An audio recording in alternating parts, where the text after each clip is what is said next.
देखो next question ध्यान देना।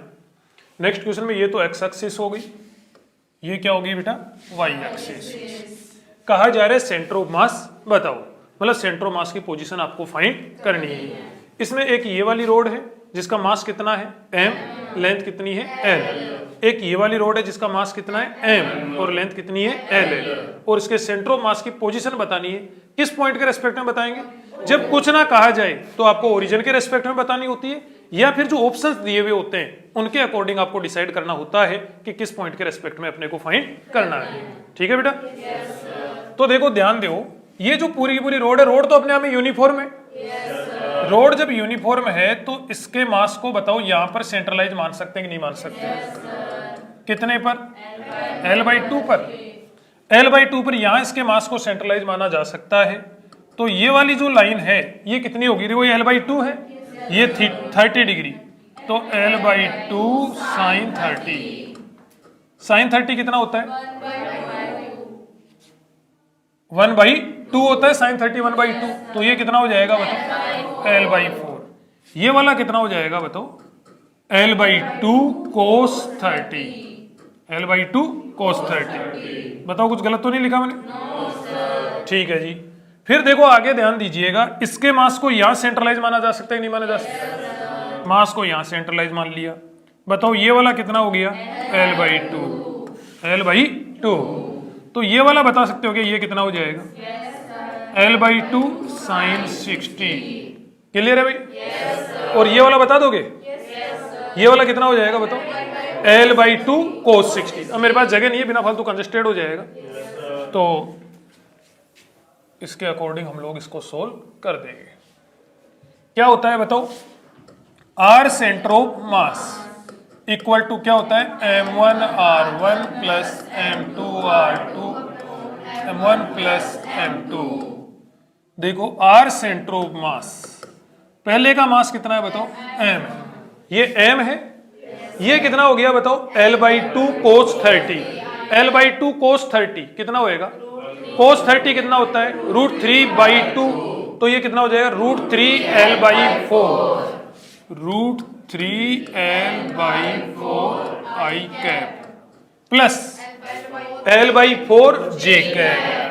L/4 J cap. क्लियर है भाई? दूसरा मास कितना है? M। ये वाला मास, ये वाला मास M है, तो बताओ कितना हो गया? ये L/2 है, ये 60 डिग्री है, तो L/2 cos 60। L/2 cos, ये वाला देखो L/2 cos 60। L/2 cos 60 कितना हो जाएगा? L/4। तो L/4 I कैप माइनस नीचे आएगा, तो L/2 sin 60। sin 60 √3/2, तो √3L/4। √3L/4 J cap minus का कर दिया इसको, देखो अपॉन में M प्लस M, 2M हो गया। तो 2M से ये M उड़ाया, नीचे कितना बच गया? 2। कोई डाउट हो तो बोलो। कितना हो जाएगा? इनमें से देखो /2 तो सब में हो ही जाएगा ना। इन I कैप वालों में से L/4 मतलब कॉमन ले लो, तो कितना हो जाएगा? L/4 कॉमन आ गया, और ये 2 ये वाला है ही, तो L/8 √3 प्लस 1 I कैप। गौर करो इन दोनों में से क्या कॉमन आ गया? L/4 कॉमन आ गया, और फिर /2 है तो L/8 हो गया, ये √3 प्लस 1। क्लियर है बेटा? प्लस इन दोनों में से क्या कॉमन आ जाएगा? L/4। तो L/4 इन दोनों में से कॉमन आएगा, फिर /2, तो ये L/8। L/8 बताओ क्या आएगा? 1 माइनस √3, और ये क्या हो जाएगा? J cap. तो ये क्या हो जाएगा? R सेंटर ऑफ मास। तो सेंटर ऑफ मास के कोऑर्डिनेट क्या हो जाएंगे? ये कोऑर्डिनेट हो गया, और क्या है? ये वाला तो कौन सा कोऑर्डिनेट हो गया? बस X सेंटर ऑफ मास हो गया, और ये वाला क्या हो गया? Y सेंटर ऑफ मास। ये इसके आंसर आ जाएंगे। बोलो कोई डाउट हो तो बोलो, कोई कंफ्यूजन हो तो बोल दो। नेक्स्ट क्वेश्चन करें। ये ऐसे करके यूं कितनी रोड बनी हुई है? 4 रोड यहाँ पर बनी हुई। ये कौन सी एक्सिस होगी? Z axis.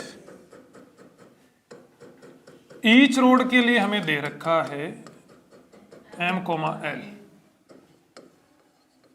ईच रोड में गिवन है, मास तो कितना है m और लेंथ कितनी है l। पॉइंट क्या हो गया O। पॉइंट O के रिस्पेक्ट में हमें क्या बताना है, सेंटर ऑफ मास की पोजीशन हमें फाइंड करनी है पॉइंट O के रिस्पेक्ट में। बोलो करा जा सकता है? हार्ड तो बिल्कुल नहीं है। बताओ इसके मास को कहाँ सेंट्रलाइज मान सकते हो? यहाँ पर सेंट्रलाइज मान सकते हो। कितना हो गया ये L/2। क्लियर है बेटा? इसके मास को यहाँ सेंट्रलाइज मान सकते हो L/2। इसके मास को यहाँ सेंट्रलाइज मान सकते हो और इसके मास को बताओ यहाँ पर सेंट्रलाइज मान सकते हो कि नहीं मान सकते? कोई डाउट हो तो बोल दो। देखो सोल्व करते हैं। क्या होएगा, R centre of mass. Direct formula लगा दूं? फॉर्मूला बार बार लिखने की क्या आवश्यकता है? फर्स्ट मास कितना हो गया बताओ? m। कितना हो जाएगा? L/2I cap. फिर ये वाला m L/I cap plus L/2J cap. बोलो भी समझ में आया क्या? फिर ये वाला मास कितना m L/2I cap plus L/2J cap LJ cap. ठीक है ठीक है, LJ कैप प्लस ये वाला कितना हो गया m L/2J कैप अपोन में क्या कर दें 4m। बताओ भाई कितना हुआ, आप लोग ही बताना। m से तो m उड़ा दे। I कैप वाले देखो देखिए एक बार, L/2I cap Li cap L/2I cap 2L हो जाएगा।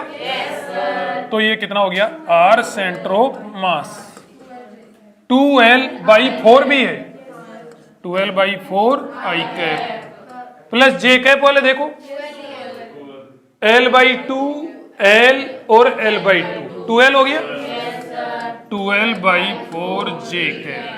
कहने का मतलब कोऑर्डिनेट क्या क्या हो जाएंगे L/2, L/2 आंसर। ऐसे क्वेश्चन में थोड़ा सा नजर दौड़ा लिया करो डायग्राम की तरफ। कैसे, गौर करो, ये m और m है, अब दोनों सेम मास के है ना, तो इन दोनों का सेंटर ऑफ मास बताओ कहाँ आएगा? बीच में आएगा। गौर करो, ये m और m है, इन दोनों का सेंटर ऑफ मास बताओ यहाँ आएगा कि नहीं आएगा? तो ऐसे क्वेश्चन में सोल्व करने की जरूरत नहीं पड़ेगी, और मेडिकल में ऐसे क्वेश्चन आने की तो संभावना प्रबल होती है। तो देखो यहाँ पर ये centre of mass, centre of मास तो बताओ इसके कोऑर्डिनेट क्या हो गए L/2 और L/2। यस और नो? L/2 एंड L/2 खत्म मामला। करने की जरूरत ही नहीं थी, डायरेक्ट कर सकते थे आप लोग। नेक्स्ट क्वेश्चन हम लोग करके देखें। 1/4 रिंग है, ठीक है, मास कितना इसका m और रेडियस कितनी है इसकी r। इधर बना देता हूं, क्या ये 1/4 रिंग है भाई, मास m है और रेडियस क्या है r है। क्लियर है बेटा? 1/4 रिंग है, ये पॉइंट क्या हो गया O हो गया। इस पॉइंट के रेस्पेक्ट में हमें क्या बताना है, सेंटर ऑफ मास की पोजीशन हमें फाइंड करनी है। अब बताओ ये कैसे करोगे? ये जिस प्रकार से हम लोगों ने किसका करा था, सेमी सर्कुलर रिंग का करा था, उसी प्रकार से इसका आपने को फाइंड करना पड़ेगा। समझ रहे हो क्या? इसके लिए हमें क्या लेना पड़ेगा, एलिमेंट। तो देखो क्या करेंगे, यहां पर क्या ले लिया हम लोगों ने, एक एलिमेंट ले लिया, ये वाला एक एलिमेंट ले लिया। एलिमेंट के दोनों पॉइंट्स को यहां से मिलाओ, ओरिजिन से मिलाओ। इधर से मिलाया इसको हमने, फिर इसको भी हमने इधर से मिलाया। कितने एंगल पे लिया बताओ element? Theta angle. Theta angle पर हमने एक एलिमेंट लिया और ये एलिमेंट यहां पर कितना एंगल सस्टेन करे, ये थीटा। क्लियर है बेटा? इसका मास कितना हो जाएगा, dm। इसका मास कितना हो जाएगा, dm। ये r है कि नहीं है बताओ? ये r है, तो ये भी कितना हो गया, r। तो r के सामने वाला ये कितना हो जाएगा बताओ, r sin थीटा। और r के इधर वाला ये क्या हो जाएगा,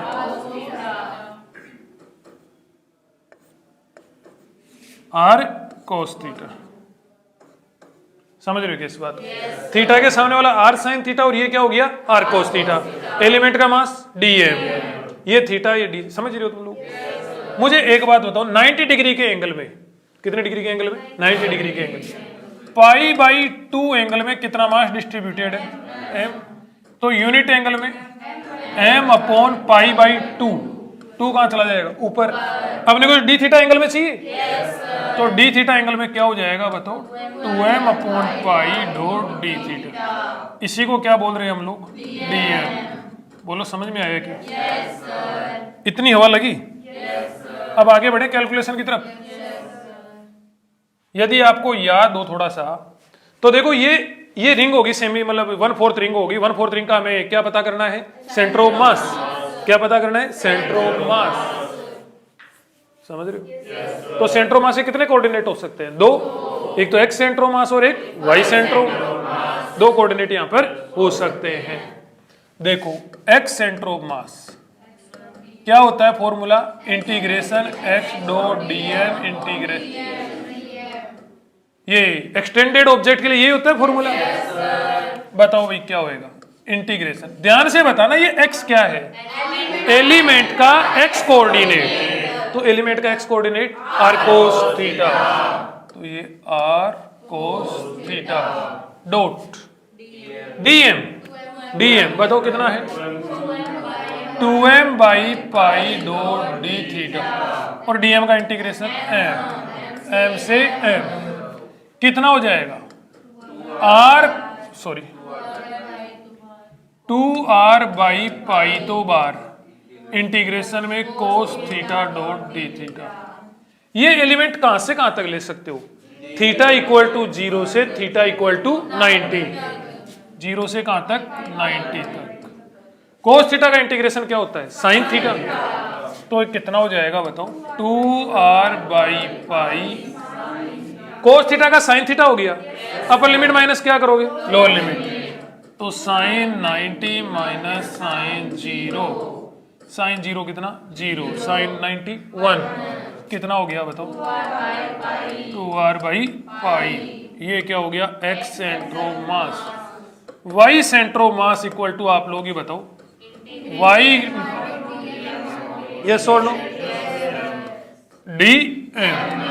y बोलो, y क्या है, एलिमेंट का y कोऑर्डिनेट, एलिमेंट का y कोऑर्डिनेट क्या है, r साइन थीटा, तो ये r साइन थीटा। dm क्या है, 2m/π डॉट डी थीटा, और dm का m, 2r/π। ये तो क्या आ गया बार, इंटीग्रेशन में sine theta dot D theta 0 से 90, तो ये 2r/π। साइन थीटा का क्या होता है, minus cos theta, minus cos theta, minus cos theta, लो 0 से 90 तक। अंदर वाली टर्म यदि माइनस की है तो क्या कर दो, lower limit minus upper limit कर दो भाई, तो cos 0 माइनस cos 90, cos 90 तो 0 और cos 0 कितना होता है 1, ठीक है भाई। तो ये कितना हो गया, 2r/π, ये y सेंटर ऑफ मास। तो सेंटर ऑफ मास के बताओ कितने कोऑर्डिनेट आ गए, x कोऑर्डिनेट तो कितना आया 2r/π, और y कोऑर्डिनेट भी कितना है 2r/π। आंसर। कोई डाउट हो तो बोलो, कोई कंफ्यूजन हो तो बोलो। नेक्स्ट क्वेश्चन की ओर बढ़े। देखो नेक्स्ट क्वेश्चन, देखो नेक्स्ट क्वेश्चन में क्या कहा जा रहा है, ये x एक्सिस होगी, ये क्या होगी बेटा y एक्सिस, और ये z एक्सिस। 3 रोड रखी हुई है, एक ये वाली रोड है जिसका मास कितना है m, लेंथ कितनी है l। एक ये वाली रोड m, l, मास m, लेंथ l, और एक ये वाली रोड, ठीक है भाई। बहुत ही सिंपल सा क्वेश्चन है, बहुत ही ज्यादा से ज्यादा सिंपल। इसके मास को बताओ यहां सेंट्रलाइज माना जा सकता है कि नहीं माना जा सकता, m। इसके मास को बताओ यहां सेंट्रलाइज माना जा सकता है कि नहीं माना जा सकता, l/2 पर। इसके मास को बताओ यहां सेंट्रलाइज माना जा सकता है कि नहीं माना जा सकता, क्लियर। क्या चाहिए हमें, r सेंटर ऑफ मास, मास कितना बोलो m, फर्स्ट मास देखो m, फॉर्मूला तो याद है, m1 r1 vector plus m2 r2 vector plus, शाबाश सुर में बोलने के लिए। तो ये m1 कितना बताओ m, और ये L/2 I कैप, फिर L/2 J कैप, फिर L/2 K कैप। समझ रहे हो इस बात? L/2 K cap plus 3m upon में 3m, तीनों को ऐड कर दिया मतलब m से m कैंसिल। तो बताओ सेंट्रोमास कहाँ हो जाएगा? L/6 coma by 6 J। शाबाश बेसुरे बोलने के लिए। देखो ये क्वेश्चन इसलिए करवाया गया है, कई बार बच्चे क्या सोचते हैं, एक रोड, दो रोड, तीन रोड, सेंट्रोमास बीच में, मतलब ओरिजिन पे हो गया। समझ रहे हो मेरी बात? क्या सोच रहे थे बायोलॉजी वाले क्रांतिकारी हो जाते, एक इधर है, एक इधर है, एक इधर है, तो सेंट्रोमास कहाँ हो गया? बीच में हो गया। होता है भाई, नहीं क्या? हाँ, यदि एक ही प्लेन में हो तीनों क्या हो? एक ही प्लेन में। देखो गौर करना, यदि ऐसा दे दे, ये एक्स एक्सिस, वाई एक्सिस और जेड एक्सिस है ये, तो यदि ऐसा दे दे कि एक ये वाली रोड दे दी, फिर एक ये वाली रोड दे दी, और फिर एक ये वाली रोड दे दी, एक ही प्लेन में हो, और ये एंगल कितना हो? 120, ये एंगल 120 और ये एंगल 120। तीनों किसके साथ? हाँ, ट्रायंगल बना के दे दे तो हाँ उसमें भी हो जाएगा। एक तो इसमें देखो क्या हो जाएगा, सेंट्रोमास 0 हो जाएगा। तुम ये कह रहे हो कि सर यूं ट्रायंगल बना के दे दे, यूं फिर तो ओरिजिन पे हो जाएगा। ये यहाँ पे हो जाएगा, यहाँ पे यूं, जो भी ये पॉइंट होएगा, चाहे वो ओरिजिन वाला पॉइंट हो तो ओरिजिन वाला हो जाएगा। और क्या है, यदि एक रोड यूं दे दे, एक रोड यूं दे दे, एक रोड यूं दे दे, तो सेंट्रोमास कहाँ हो जाएगा? यहाँ पे, यहाँ हो जाएगा, बिल्कुल बीचों बीच हो जाएगा। यदि यूं दे दे एक ही प्लेन में हो और 120 डिग्री का एंगल हो, तो यहाँ पर क्या हो जाएगा? बिल्कुल बीचों बीच हो जाएगा, यहाँ पे इस पॉइंट पे हो जाएगा। कोई डाउट हो तो बोलो। घर के लिए एक क्वेश्चन दिया जाए? ठीक है।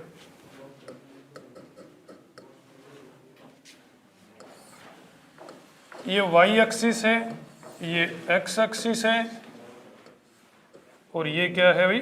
Z axis. और ये ग्राफ दे रखा है, इस ग्राफ के लिए दे रखा है k x⁴n।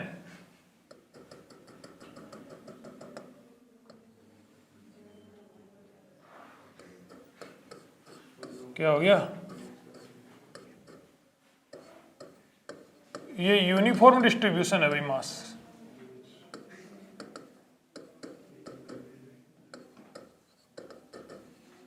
मतलब यहां पर ऐसा बिल्कुल भी नहीं है कि ये जो प्लेट है ये कहीं से मोटी और कहीं से क्या हो? पतली हो। बिल्कुल यूनिफॉर्म डिस्ट्रीब्यूशन है। लेकिन किसके अंदर है? ये वाला एक कर्व दे रखा है y = x⁴n। सिर्फ इस कर्व के नीचे नीचे का जो पोर्शन है वो ही मास है, वही क्या है? मास है। बाकी सब तो मोमाया है।